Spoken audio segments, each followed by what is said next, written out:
And legend has it that the original owner of this mansion, Lord Ravenscroft, still roams these halls during the holiday season. Guests have reported hearing the faint sound of carolers, though no one has seen anyone. Now, please stay with the group as we continue into the ballroom. Too crowded. Tim, let's check out that door over there. It's locked, but maybe just a little peek won't hurt. Luis, I don't know. The guide said it's strictly off limits. And that's like classic Haunted Mansion rule number one. Oh, come on, Tim. It's our Christmas vacation. Just live a little. Fine.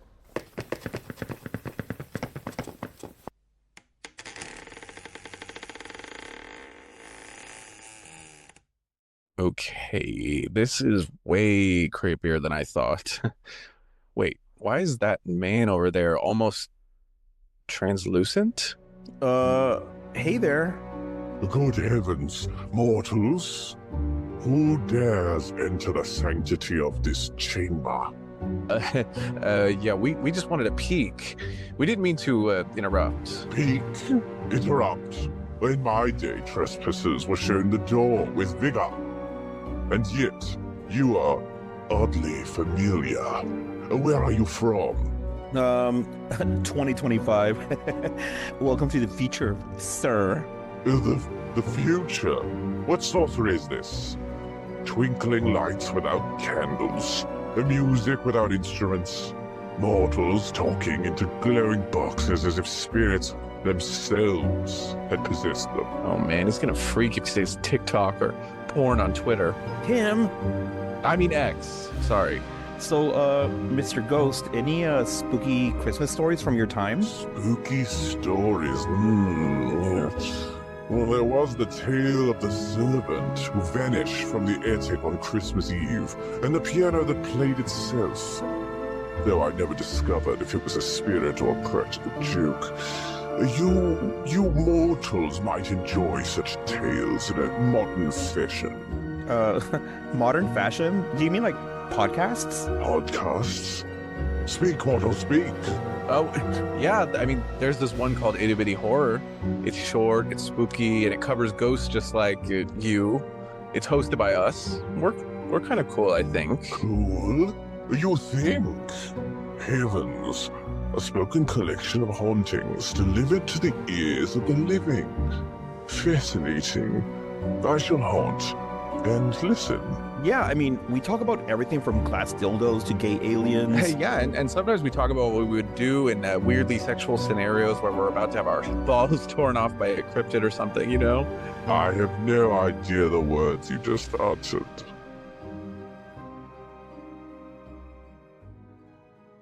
Tim, Luis. do you think we've learned our lessons in fucking around with ghosts? I think you would think we would have at this point, wouldn't you? Yeah.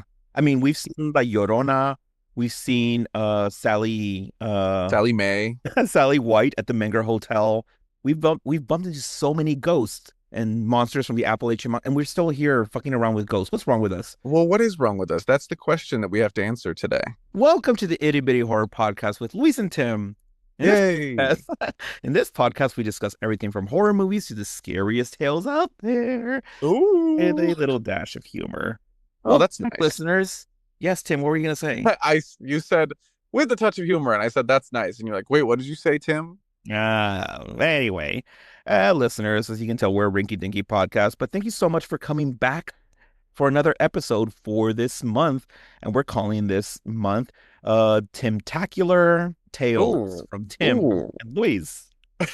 It seems like the month is mostly centered around me for some reason. Yes, why not?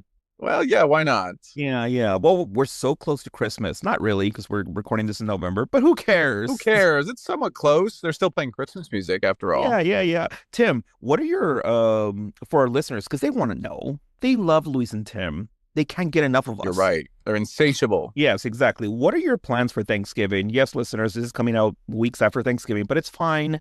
Tim, what are you doing this Thanksgiving? Well, we're going to be hosting a little Friendsgiving, actually, which should be pretty fun. And I'm debating making a little sweet potato pie, which I made last year, and it was a hit. Oh, really?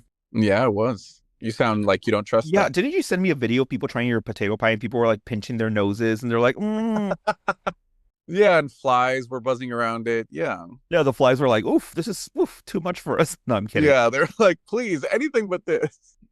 No, I'm kidding. Obviously, I'm pretty sure it's going to be good. I don't know what I'm going to do. I think I'm going to hang out with Annie. She was in the first episode of the podcast, the first ever episode, and our Liao, and we're gonna. I don't know. They want to go to San Francisco and go to Dolores Park and eat at Dolores Park, but I'm like, Yeah. that is considered like the gay beach, Right. But I mean, it's like all these fit, athletic, white gay guys who are super hot, and I'm gonna be there on the side like, this turkey's really good. And they're gonna be like, who is that goblin over there? And then I'm gonna be like, where? And they'll be like, the one behind you. I'm like, oh, so it's not me. It's not me. And they're like, we were being kind. It is you. No, come over here and us, goblin.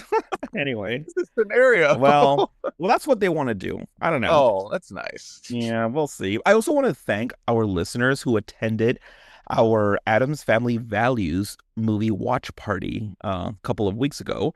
It was so much fun. It was at Mother Tongue. I want to give a shout out to Jen, who is the owner of Mother Tongue. So if you are in Oakland or Berkeley or the Bay Area in general, and you're looking for a really cool queer coffee shop that serves alcohol as well, make sure and you check out Mother Tongue Cafe. It's in Oakland off of Broadway. It's really, really amazing, and they have been very, very generous in hosting us for our second movie night. It's true. It was a big event, and I'm sorry again that I wasn't there. I feel like we keep promising the listeners that I might show up. Not that they're really that eager for it. Oh, they are. They are. They're like, where is he? We came all this way. We flew in from Iowa. We want the star of the podcast, Tim. You'll get me, listeners. You'll get me. One day. What we'll do is the next movie night, I'm just going to raise money just to fund you coming over here for a horror movie night. How about that? Well, listen, hey, if the funds get raised and, then that happens, then why not? Yeah. So, Addams Family is more like a horror comedy. But before that, a month ago, we saw House on Haunted Hill. But, Tim, talking about old horror movies just always makes me think about the roots of scary stories. Does it make you do that? Well, yeah, it kind of does. I guess so. Now there's no better place to start. Just kidding. You don't want to hear a goddamn thing I say, do you? No, go ahead. What were you going to say? No, I was going to say it kind of does, but I don't know. I mean, I don't really necessarily think of the origins when I watch scary movies like that. Well, I do, because I'm a very thoughtful person, and I'm very inquisitive about things in life. But anyway, if you think about scary stories, Tim, there's no better place to start than the Victorian England, right? Oh, yeah, I guess that's true. It's a very scary time, I feel like. Very haunted time. Well, yeah, the 19th century was obsessed with ghosts, haunted houses, and mysterious happenings. People weren't just reading about them. They were writing them, Tim, sharing them in magazines, and even attending seances. Anyway, I'm drinking right now to our listeners. I'm literally drinking tiki rum Mai Tai, so if I sound a little too jolty and whatever, forgive me, okay? You just said a very normal sentence and then you just burst out laughing. Well, I'm already buzzing. But anyway, the fascination with the supernatural set the stage for so many ghost stories we still love today. And that's exactly where we're heading to in this episode. Oh, wow. That sounds like a blast. Are you ready, Tim? I'm ready. Let's do this. Well, first, we're going to start off with the history of ghost stories being told around the Christmas tree during the Victorian era in England. And then we'll go into 3 stories famously known in England, Tim. Now, some of these stories will be straight up narrating, just us reading it, but others will read like a stage play. Well, more like an audio play. Are you cool with that? I'm okay with it. I can do some voices. Okay, can you prep your English accent? Because I don't think I can for mine. Oh. Let's see. The rain in Spain stays mainly in the plain. Well, I'm from England and I know Elsie. Just kidding. All right. When winter deepens and the lights, anyway, I'll find a way to figure this out, listeners. So buckle up, laddies.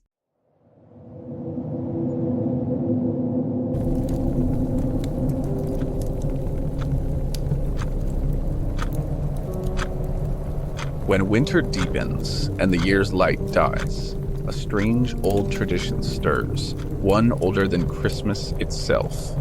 Before holiday movies, before Santa suits, before twinkling lights, people gathered close to the fire and told stories of the dead. Tonight, we turn back to the Victorian age, the era that transformed Christmas ghost stories from whispered folklore into one of the most strange and chilling traditions. Long before electricity, the winter solstice marked the turning of the year, a moment when light was scarce and night ruled the world. According to folklorist Sarah Cleto, this time of year has always invited stories of the uncanny. As the earth quieted, people turned inward, to their hearths, to their families, and to the ghosts that haunted their villages, roads, and imagination. In those long, ink-black evenings, when work ended early and the cold pressed close, the fire became a stage. Shadows danced on the walls, and the old tales came alive again. You didn't need literacy, or books, or printed pages, just a voice and the courage to listen.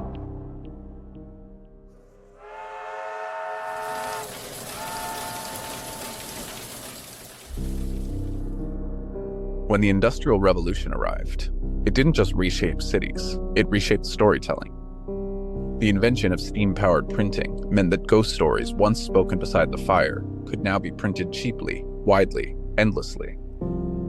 People who had left their small towns for crowded cities longed for the eerie tales of home. Stories of marsh lights, haunted lanes, and old spirits that walked on cold winter nights.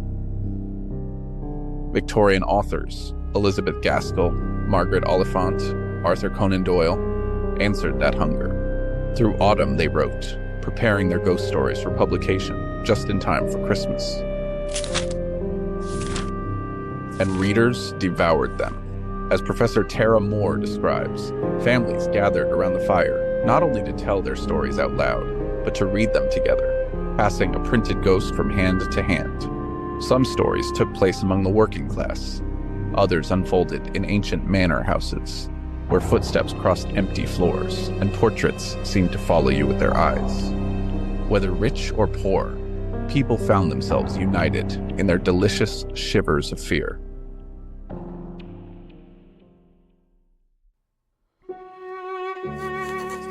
Then came the writer who would bind Christmas and ghosts forever, Charles Dickens. In 1843, Dickens published A Christmas Carol, a ghost story wrapped inside a moral tale, haunting enough to chill the blood, warm enough to melt it. But Dickens did more than give us Marley's Chains. He wrote multiple Christmas novellas infused with spirits. He edited magazines filled with ghost stories for the holiday season.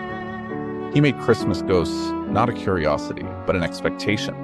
What Dickens understood was that winter was more than a celebration. It was a reckoning, a moment to face the past, to seek forgiveness, to look into the shadows, and find what still clung there. Christmas became the perfect container for the spectral and the sorrowful.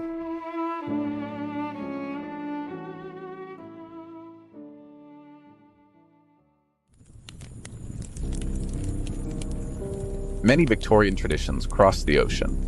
Ghost stories, curiously, did not. Dickens was widely beloved in the United States. A Christmas Carol became an immediate bestseller. Yet America still did not adopt the larger tradition of telling ghost stories around Christmas. Why? Folklorist Brittany Warman suggests that Americans embraced a more secular, forward-facing identity. Magic, superstition, old-world hauntings, these were seen as relics of the past, left behind when immigrants sought a new beginning. And then came Halloween. When millions of Irish and Scottish immigrants arrived, they brought with them Samhain traditions, the bones of what would become America's ghostly autumn holiday. In the US, ghosts slipped from Christmas and settled in October. Though America mostly forgot the tradition, a single, curious echo lingers. In 1963, Andy Williams recorded a Christmas song, "It's the Most Wonderful Time of the Year." Buried in the cheerful lyrics is a strange line. "There'll be scary ghost stories and tales of the glories." A tiny ghost of a tradition long vanished from American holiday culture. Most listeners never question it, but those lyrics are a faint, flickering candle pointing back to the Victorian hearth where ghost stories once ruled the season. Winter is a threshold, a moment when the world pauses between death and rebirth. The Victorians didn't tell ghost stories because Christmas was joyful. They told them because winter was dark, because night was long, and because in the heart of that darkness, we gather close and remember the things that once haunted us. Even now, there is something ancient in us that leans toward the fire. As the year draws to a close, waiting, listening, wondering what stirs just beyond the edge of the light.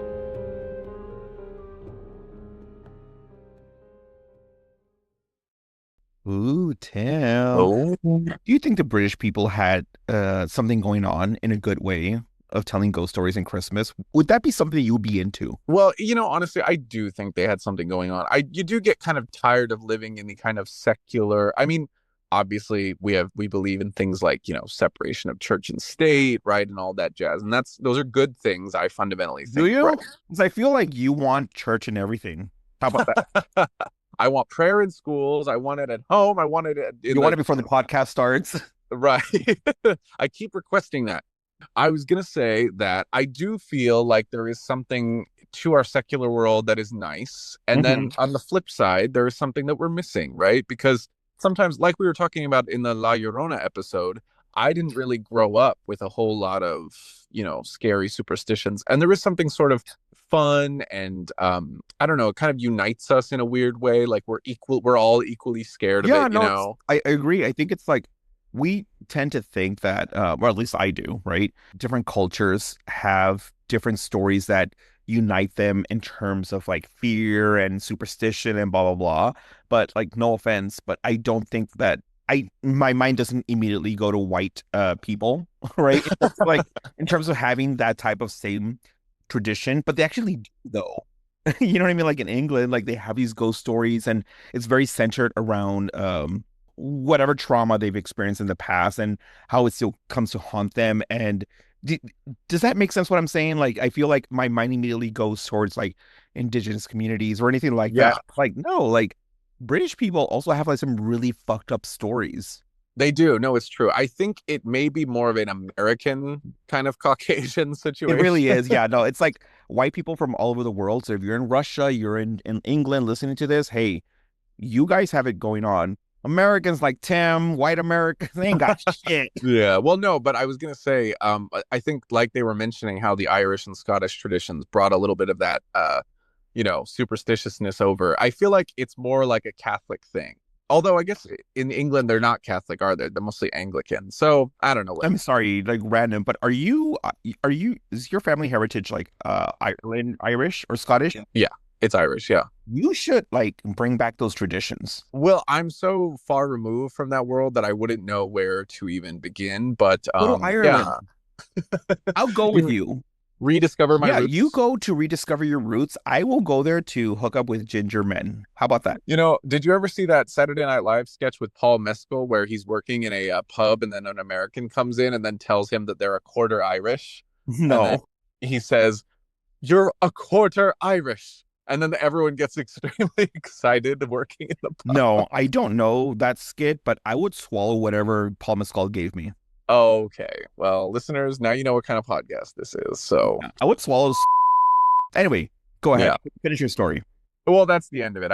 I wonder what they would say if I went to Ireland and I said, "Oh yeah, I'm like vaguely Irish." Vaguely. No, you should just show up and just be like, "Aye, mateys." Wait, that's a pirate. Yeah, let's go to the pirate convention while we're at it. Sorry to our Irish listeners. I apologize. Yeah. Don't give them any crap. They've taken enough crap from I love Ireland.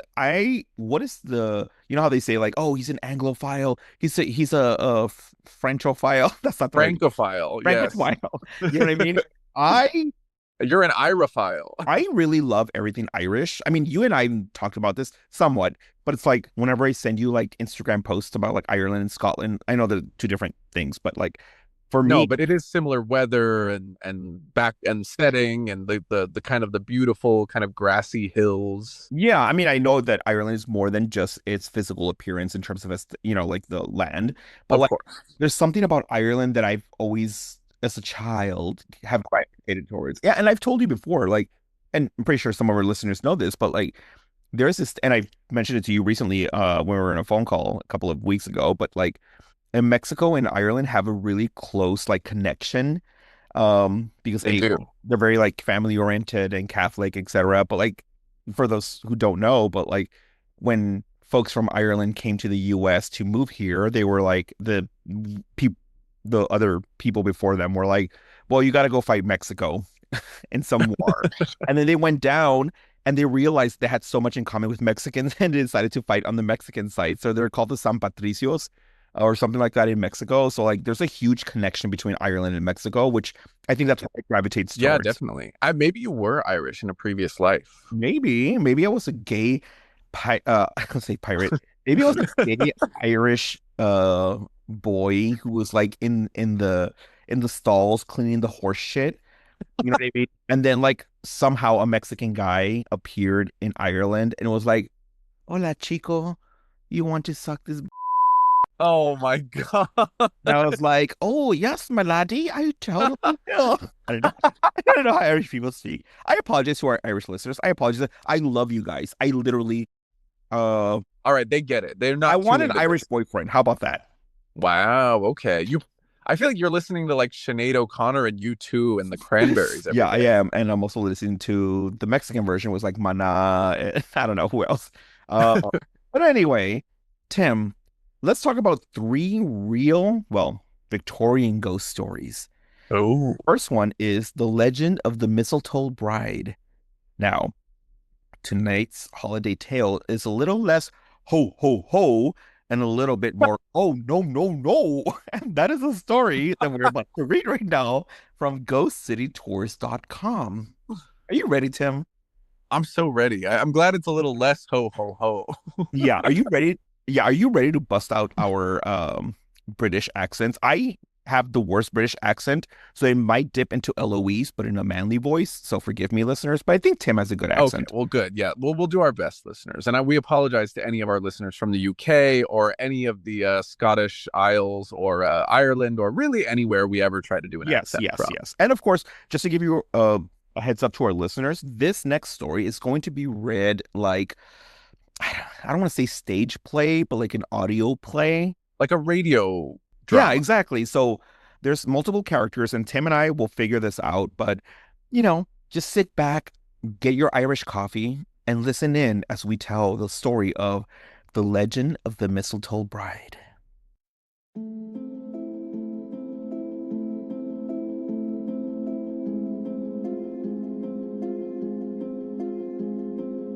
There are houses that keep the stories like dust, settled, forgotten. And then there are houses that refuse to let go. Bramshill House is one of the latter. Its stones remember, its halls whisper, and every December, when frost clings to the windows and the nights stretch endless, she returns. Listen closely, for this is the tale of the Mistletoe Bride, and the house that mourns her still.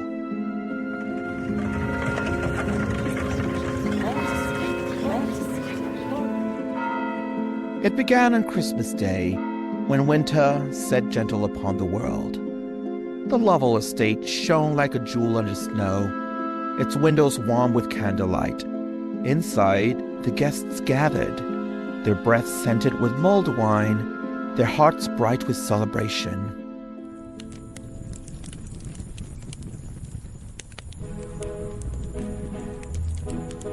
Make way for the bride. Oh, she's beautiful. Oh, a bride fit for a winter fairy tale. And dressed in white silk and crowned with a wreath of mistletoe, a symbol of life in the death of winter, stepped forward to meet her groom. And I swear, in all the world, there is no sight more radiant. And no heart more kind than yours.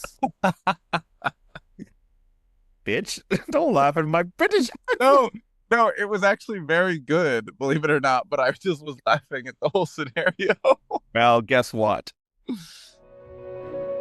The vows were spoken beneath evergreen boughs, the hands entwined, their features bright as the candles glowing around them. Yet outside, the wind changed as though something old and cold stirred. The feast stretched long into the evening, roasted meats, puddings rich with brandy, and music swirling like smoke in the air. To the bride and groom, long may they live and laugh. Anne danced until her cheeks glowed rose red, her gown sweeping gracefully across the floor, but near midnight, a weight settled into her. I feel watched. I feel watched, as though the shadows themselves lean in to listen. It's only the hour, my love, and this great old house, full of draughts and memories. To enlighten the air, a guest suggested a game, an old family tradition. Hide and seek, the perfect end to a wedding day. Very well. 5 minutes to hide, and then you must try to find me. Always. I will always find you. Anne climbed the grand staircase, her laughter echoing faintly, a bright sound swallowed by the house's dark hollows. She passed portraits of long-dead ancestors, the eyes dull yet watchful. She passed closed doors, each hiding its own forgotten history. And then, higher still, she climbed to the attic. Dust stirred like old memories waking. In the corner sat a wooden chest. Oak darkened with age, iron hinges stiff with time. Perfect! No one will think to search. The inside was empty. A hollow sound echoed when she tapped the side, like a distant warning, ignored. Just a moment's stillness, then victory will be mine. There, let them try to find me. Oh no! The lid, it won't. Hello? Can anyone hear me? Quit playing around. Anne? Where is she? Anne. Her first cries were small, a bird tapping against a window pane. But as minutes slipped into an hour, fear spread through her like winter frost. Please! Please open the chest! Help me! Her screams, muffled by wood, the celebration below, too loud to hear her. She must have gone outside. Search the grounds, quickly! It's some Muppet who was invited to the party. But no one searched the attic. In the chest, Anne's breath grew thin, her throat raw, her hands bruised. I don't want to die here! I don't want to die! Night gave way to dawn to dusk. The house fell silent once more, and Anne's voice faded with it.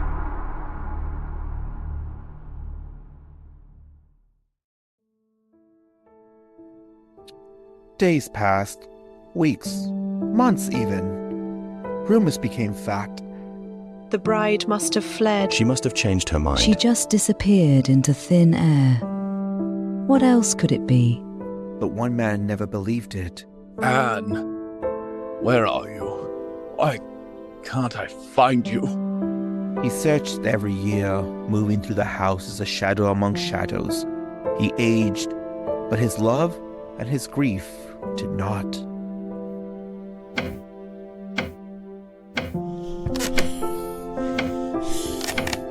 "50 winters passed. Snow lay thick outside the windows, the same as the night she disappeared. And at last, Lord Lavelle climbed to the attic once more. There is nowhere left, no place I haven't searched, except... The chest sat there where time had forgotten it, silent, patient. And inside, clutching a withered bouquet of mistletoe, lay the skeletal remains of Anne. No, Anne, my heart, my bride. Since that day, the house has never known peace. Each winter, when snow gathers at the windows and mistletoe hangs heavy, she returns. Is the game over? Oh, pendeja. Anyway, go ahead. Some hear her on the stairs. Some see the outline of her gown in the doorway. Some feel her cold hand brush their cheek as she searches. Please find me. But every Christmas ends, and so does she, fading with the season until the next cold winter calls her forth again. Remember her. When you hang mistletoe, remember the chest. When you walk alone through an old house, and if on winter night you hear soft footsteps behind you, or a whisper where you stand, don't leave here in the door.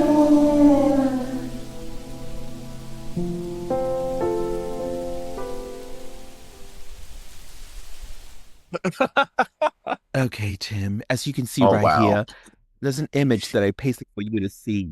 Can you see the image right now? It's like a man looking into a pine chest and the skeleton of the bride. Yes, I can see it. And it's not supposed to be funny, but I'm finding it a little unintentionally funny, I have to say.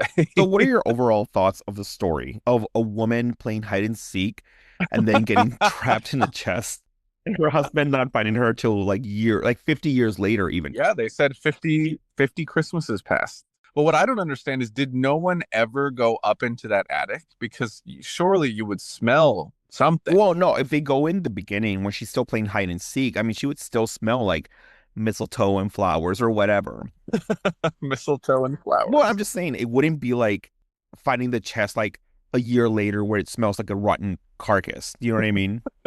Yeah, but I'm saying that like over the years, did no one go up there? I mean, they probably did, but they didn't even think to check the chest, which is stupid because like if you're playing hide and seek, you have to take every single, like anything that comes along. You have to be like, oh, maybe they're inside this little teapot, or maybe they're inside the little dummy boy. The dumb what was it called? waiter. The dumb boy, or what was it called? You thought the dumbwaiter was called this little dummy boy? You would search everywhere.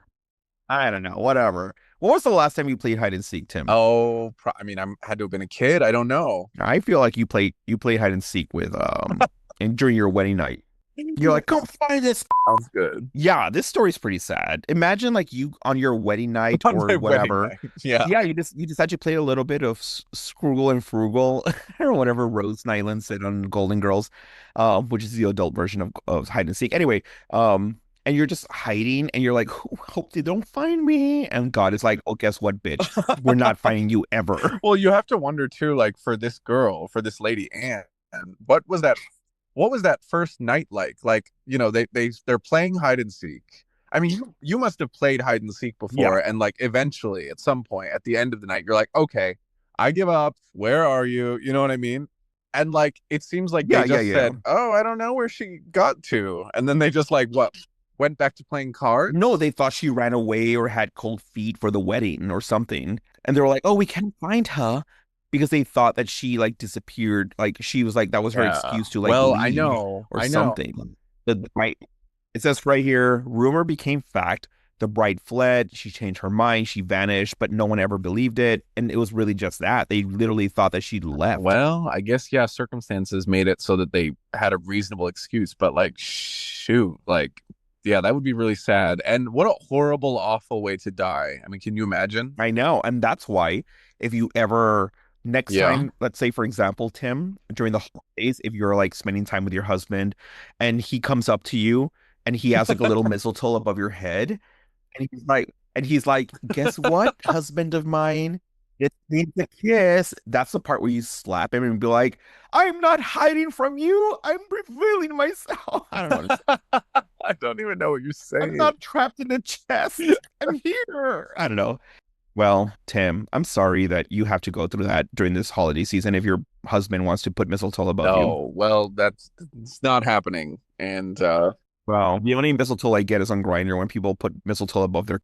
Oh my goodness, this conference. I guess I gotta swallow this. The next story, Tim. Okay, so I listened to this podcast called The Evolution of Horror, and they had a season that was dedicated to ghost stories. And during December, or maybe not December, but they released a couple of recaps that were dedicated to ghost stories that were told during Victorian England, whatever, blah, blah. And one of the stories is it's based on a short story, right? It's called Whistle and I'll Come to You, My Lad. It is not called Whistle and I'll Come to You, My Lad, is it? No. So the segment was from this popular BBC ghost story of the 60s and 70s, which included M.R. James' adaptation of Whistle and I'll Come to You. The story is pretty long for a podcast, so we shortened it to give you the gist.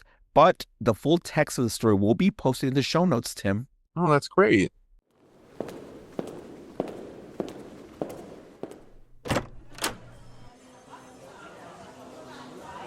At the close of fall term, Professor Parkins, precise, rational, and utterly sure of the non-existence of ghosts, prepared for a short golfing holiday at the bleak east coast town of Burnstow. If you're going to Burnstow, Parkins, do look at the old Templar site. Rumor says the sea swallowed most of it. I'll have a look, although I doubt the knights left anything of real interest. He said this, of course, with the confidence of a man who believed the past could not touch him.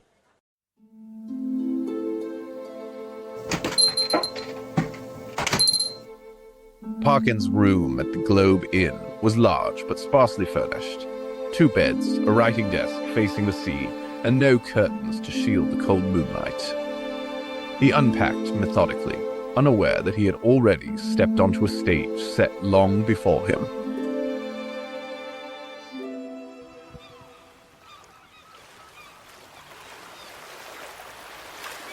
The next afternoon, Parkins walked along the lonely edge of the coast and found the ruins.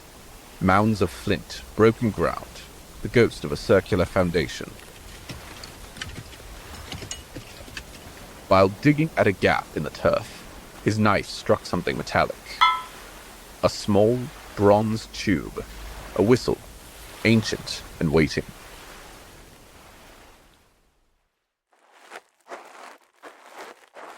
Dusk fell quickly. As Parkins turned homeward, he glanced back. Someone followed. A distant figure. Running, yet never closing the distance.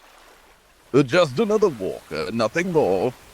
He told himself this, and kept telling himself. The wind pressed harder at his back.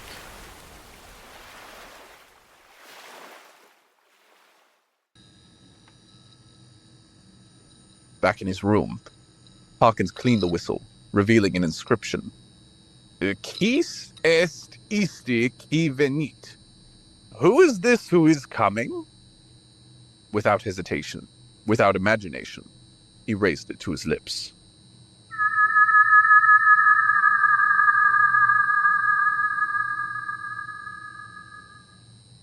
The sound seemed to travel beyond the walls, across the dark sea, into places where no living ear could hear. Parkins shivered.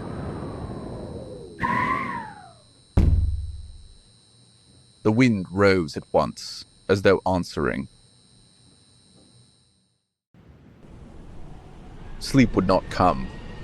Every time he closed his eyes, he saw the same vision. A man running along a winter shore, leaping the groins, looking back in terror. And behind him, a pale shape, cloth whipping in the wind, searching, hunting.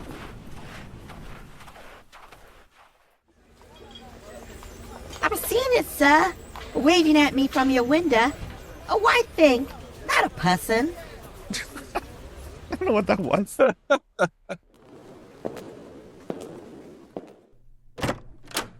Parkins insisted the boy imagined it, but when he opened his room, the unused second bed was twisted, crushed, as though something had spent a restless night in it, and no servant had entered.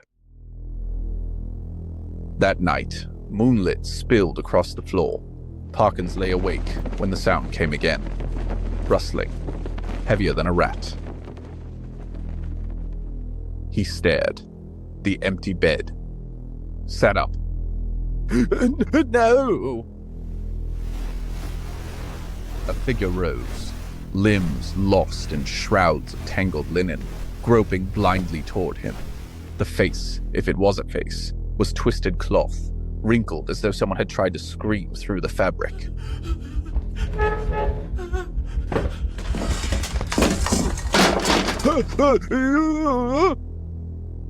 Parkins fled, scrambling toward the windows, the thing sweeping its cloth arms across the room, searching, sensing his breath. Help! Parkins, stand fast. When the colonel reached him, there was nothing left but a collapsed heap of bedclothes on the floor. Parkins, fainting, slid into his arms.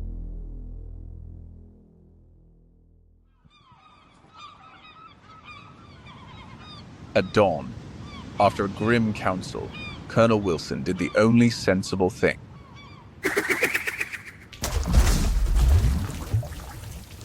The whistle flew far out onto the grey water. Later, behind the inn, something else burned. Parkins returned to Cambridge a changed man. The staunch rationalist could no longer bear the sight of a hanging surplice or a scarecrow in a winter field. And though he never spoke of the whistle again, he never, ever slept beside an empty bed.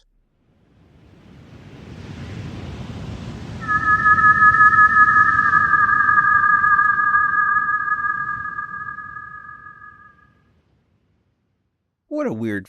Oh my God. Is that your conclusion?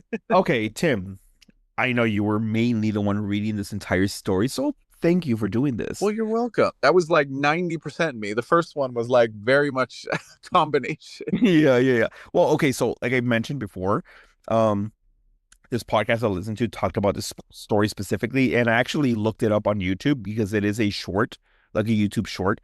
Because it used to be aired on the BBC, and they showed the whistle and I'll come to you is what it's called. And they showed the entire story, and the man was like the professor that you were playing right now. He was like very like almost like mumbly, kind of like, you know what I mean? Like he wouldn't really like, you could barely hear what he was saying, but I think that was the whole point of his shtick. Yeah. But it was a really creepy story because like the part where you were talking about like the sheet picked up, like you became like a figure or whatever in the movie. The man is like an old man, so I imagine, and this like ghostly, the bed sheets form into like a ghost almost, and he is out, and it's all because of the whistle. Oh, that is scary. Yeah, no, this would be terrifying. Honestly, I think this is almost more scary than the sad story. The first one. Best. Yeah. Well, how would you feel if you were like a little child in England in the Victorian era, and your grandpappy was telling you a story about whistle and I'll come to you? Yeah, I would be so scared. I'd be like, I'm shitting my pants, love. I'm shitting my pants, love. Help me. So, Tim, the last story is called Horror, A True Tale. Now, this is a short story written by John Berwick Harwood in 1861 for Blackwood's Edinburgh magazine. You sound like a fan of Edinburgh magazine. Yes, it's again, as a reminder to our listeners, the full story will be linked in the show notes.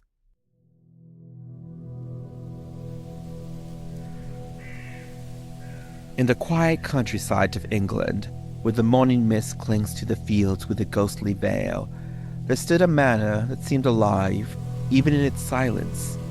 It was the kind of place where shadows lingered a moment too long, and where whispers seemed to seep from the very walls themselves, Tim.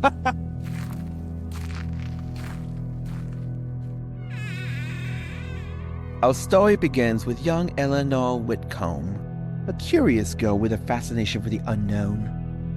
Unlike other children who fear the dark, Eleanor embraced it. She would wander the manor's sprawling halls, peeking behind heavy velvet curtains, listening to the echo of her own footsteps, imagining that each creak and groan of the old house was a secret waiting to be told. Hey! Shh. Sorry, my cats are trying to fuck No, they're trying to fuck around the Christmas tree. Hey! Shh, get the fuck out of there. Oh. Just kidding, kitties. I love you, kitties. Anyway. Her favorite place was the library, a cavernous room lined with shelves that stretched to the ceiling, filled with leather-bound books that smelled of dust, candle wax, and paupers.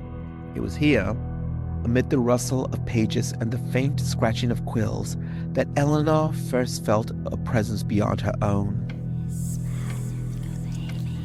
She called it Lady Speldhurst. The name came to her one evening as she pored over a book of forgotten histories. Lady Speldhurst, a figure shrouded in mystery, was said to have walked these halls centuries before. Her life intertwined with tragedy and secrets that refused to die, Tim. Eleanor often imagined the lady as a pale figure in the candlelight, a gaze both mournful and knowing. And then, the nights grew colder, Tim. Oh, they did? Yes, the shadows deeper. Whispers no longer lingered at the edges of Eleanor's hearing. They began to follow her. Sometimes a soft sigh would drift from the walls, a draft carrying the scent of roses long wilted. Eleanor would tell herself it was only the wind, and yet the feeling of being watched never left.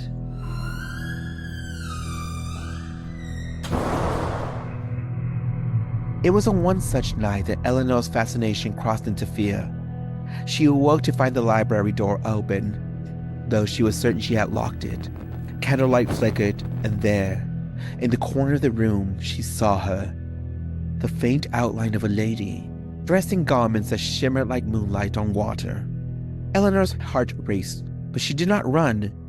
Instead, she whispered the name that had come to her in her dreams. Lady Speldhurst. The lady did not speak, yet Eleanor understood. She was not there to harm, but to reveal, to pull back the veil of the secrets that haunted the manor for generations.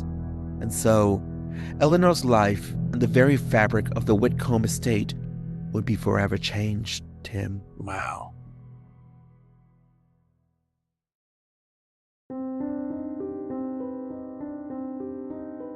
Days passed, yet Eleanor could not shake the vision of Lady Speldhurst. The outline in the library seemed burned into her mind, haunting her every thought. By evening, the manor felt alive in ways that were no longer comforting. The corridors stretched longer than before. The shadows seemed to move on their own accord. And then Lola came back. Lola came back. One evening, Eleanor heard it, a soft, deliberate knock from the library door. My heart was pounding. It was that bitch Lady Speldhurst. She approached cautiously. The door swung open before she could touch it. Inside the room, it was empty, except for a single book lying on the floor. Dust puffed into the air as she bent to pick it up, revealing the title she had never seen, The Chronicles of Speldhurst. She opened the book and the words seemed to shift before her eyes, Tim, forming stories of lives long gone, stories of betrayal, heartbreak, and whispers that had been trapped in the manor for centuries. Eleanor read, her curiosity burning brighter than her fear. And then she felt it, Tim. A cold hand on her shoulder, and another one on her. You simultaneously started to make gross jokes, and you stopped using a British accent. Oopsie. She spun around. Nothing. Only the shadows twisted and flickered under the candlelight. Night after night, the events grew stranger. Doors would slam shut, objects would move on their own, and Eleanor began to hear footsteps echoing hers through empty halls. She could almost hear Lady Speldhurst's voice murmuring, guiding her towards secrets no living soul would know, or should know, might I add. And then came the night of the mirror, Tim. In the grand hall, an antique mirror, long untouched, began to fog over as Eleanor approached. Shapes formed in the glass, pale figures, staring eyes, and a shadow of Lady Speldhurst pointing towards the attic. Eleanor's breath caught in her throat, but she felt a compulsion stronger than fear. She had to follow.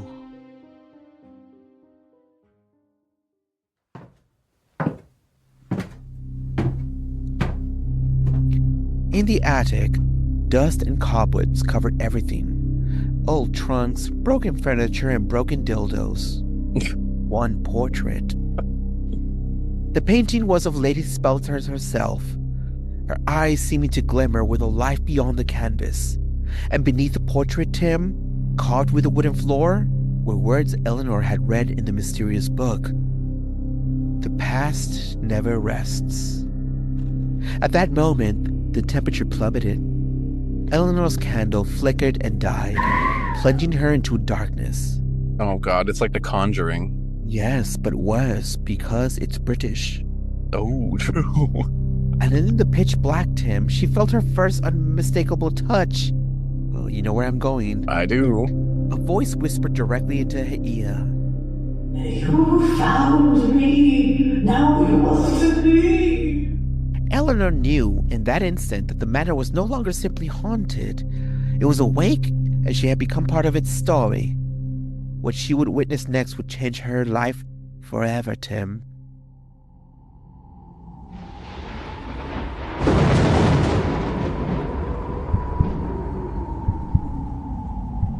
Eleanor's pulse raced as she stepped deeper into the attic, the darkness pressing in from every side. The air smelled of mildew and something, almost metallic. Every instinct screamed at her to flee, but some force, unseen yet and undeniable, compelled her forward. The portrait of Lady Spelter seemed to shimmer. The painted eyes blinked, and the corners of her mouth curled into a faint, knowing smile. Eleanor's candle flickered, then went out entirely, leaving her out in oppressive blackness. Then came the whispers. No longer faint, but urgent, circling her, echoing off the walls.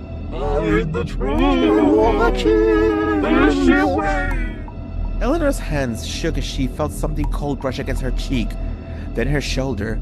Yet she reached towards the floor, Tim, towards the carved words she had seen earlier. The past never rests, it said, and as her fingers traced the etchings, the attic seemed to dissolve. She was no longer the attic. She was standing in a vast candlelit ballroom from centuries past. Figures in period clothing danced silently, the eyes hollow, their faces twisted with sorrow, and there, at the center, Lady Spelter herself, radiant and terrifying, turned to face her.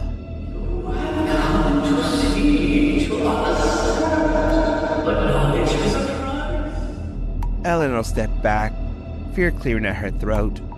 The figures in the ballroom began to swirl, whispering secrets of betrayals, murders, and lost souls trapped within the manor's walls. And then she saw it. A shadow moving among the dancers, darker than night, reaching towards her with a hand that seemed to stretch from the void itself.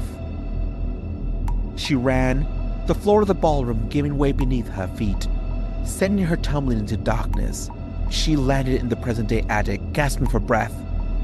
The candle lay shattered at her feet. The portrait of Lady Spelter stared back at her, eyes now just paint. Yet Eleanor felt the gaze linger in her mind.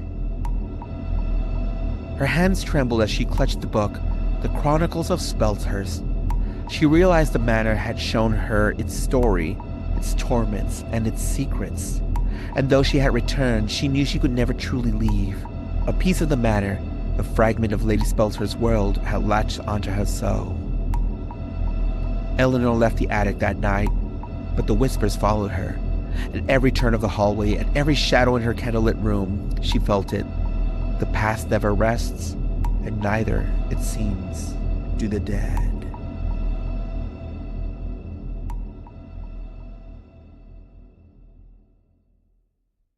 Oh, so scary. Tim! Louise! If you were a child during the Victorian era, I'm going to ask you this question again. Okay. And your grandpa was telling you a Victorian ghost story, and he tells you a story about a woman who's having hallucinations and sniffing poppers. What would your reaction be?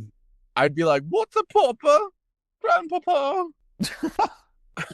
What are your thoughts on the this lady Eleanor going into the attic and experiencing like delusions basically? Maybe schizophrenia existed back then. I don't know. Well, yeah. Well, that's a good point, actually, honestly. I mean, you always do have to kind of think in the back of your head that any kind of ghost story from back then when they didn't know what mental illnesses were, Yeah. Could have always been like schizophrenia of some kind. You know what I mean? Yeah. So what you're saying is that this story didn't scare you. It did. I mean, it's a little creepy, the idea of Lady Speldhurst, but It's not as scary as the previous two, I feel like. No, you have a point. You have a point. I think that this lady, and again, the full text to the story, because we probably butchered it, will be posted in the show notes. So if you already checked those out, listeners, if you're like, oh, I want the real story, I want the real tea. I want the real tea on Lady Speldhurst. Just who was she? Who was she? She was a underground, what do you call it? Like the people who used to serve alcohol during Prohibition. Yeah, she was a bootlegger. Yeah, she was a bootlegger who did poppers and also like randomly assaulted Eleanor. Yeah. But I think it's creepy because it's like, imagine going to the attic of this house that you live in or whatever, and then just being transitioned to another world. It kind of reminds me of The Shining a little bit, where like Ooh, true, actually. yeah, where was his face? Oh yeah, Jack Torrance. And Yeah. he gets like transition, or like he goes back in time and there's like a ballroom. Anyway, that's what this felt like. You're right. I think that The Shining stole this from them. I think Stephen King is a thief. How about that? Oh shoot, allegedly. Allegedly. We don't want to get sued by Stephen King. He does listen to this podcast, but we're real, Tim. We're real. Right. We get down and dirty on this. Yeah, we tell the real tea. And if Steven Spielberg, I know you're listening to this podcast, I'm sorry, but like we think you stole the story. Allegedly. You changed it to Steven Spielberg when you were talking about Stephen King. I meant Stephen King, sorry.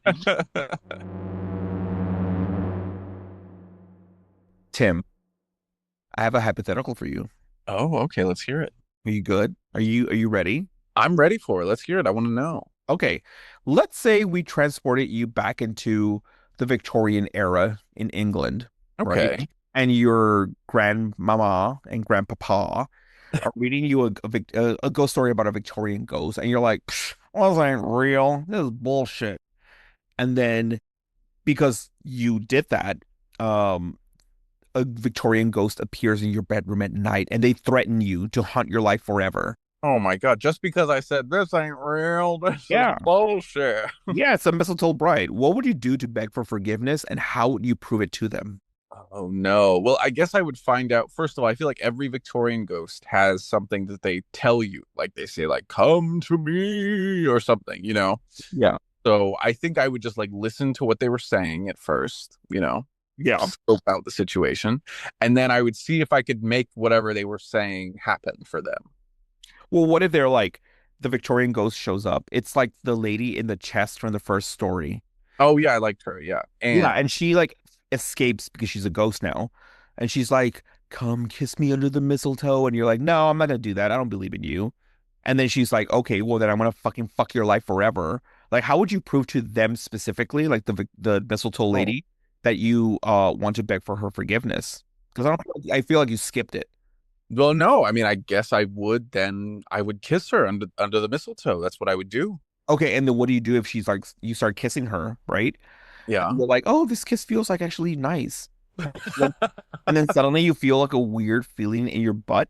And she's sticking a finger up there. What would you do? Oh my God.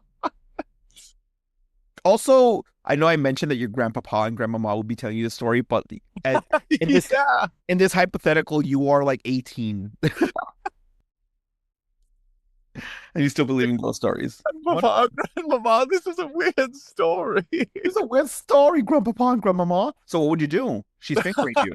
I'd be like, get away, get away. You would say that to the mistletoe lady? Yeah. Oh, well, what if she's like, all right, laddies. She just snaps your neck and throws you in a ditch. Well, then I'd be dead in a ditch. Ah, fine. Now that we've listened to 3 stories, first we listened to the legend of the Mistletoe Bride. Then we listened to a famous short story from England called Whistle and I'll Come to You. And the last one, you heard about a woman on poppers being hallucinating and seeing Lady Spelshurst in her attic. Right. Your thoughts overall in terms of like the type of ghost stories that are told during Christmas? And would you recommend that our listeners go seek more out, I guess? Yes, I think listeners, Victorian ghost stories are unbeatable in the scary realm. And I feel like you should be seeking them out. And so I would recommend, go to your local library, support them. And look up some tales of old Victorian ghost stories. And they'll probably give you a fright this Christmas when you're trying to feel all warm and fuzzy. But when you've gotten a little bit sick of all the, music and everything. This was a totally different episode from what we've normally done before, right?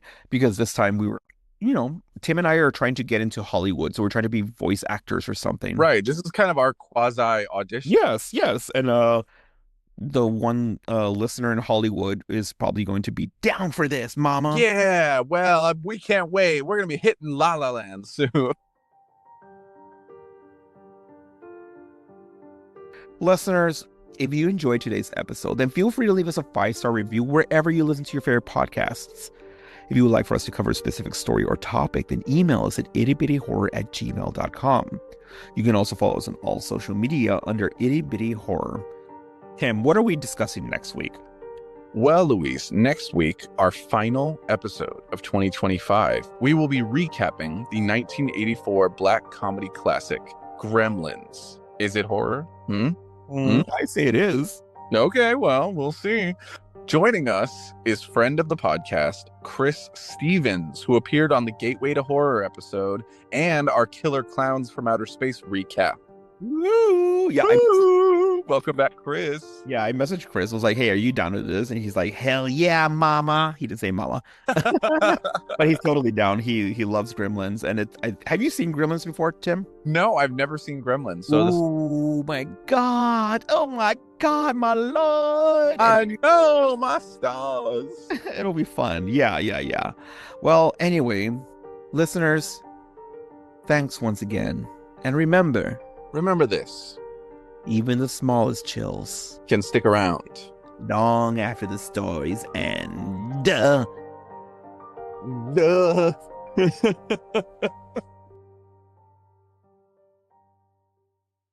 All right, Timmy, 9, 10, 11. It's 11:51. It's time for you to go to bed. Just as well, because I have to do my Duolingo before midnight hits. In the quiet countryside of England, where the morning mist clings to the fields like a ghostly veil,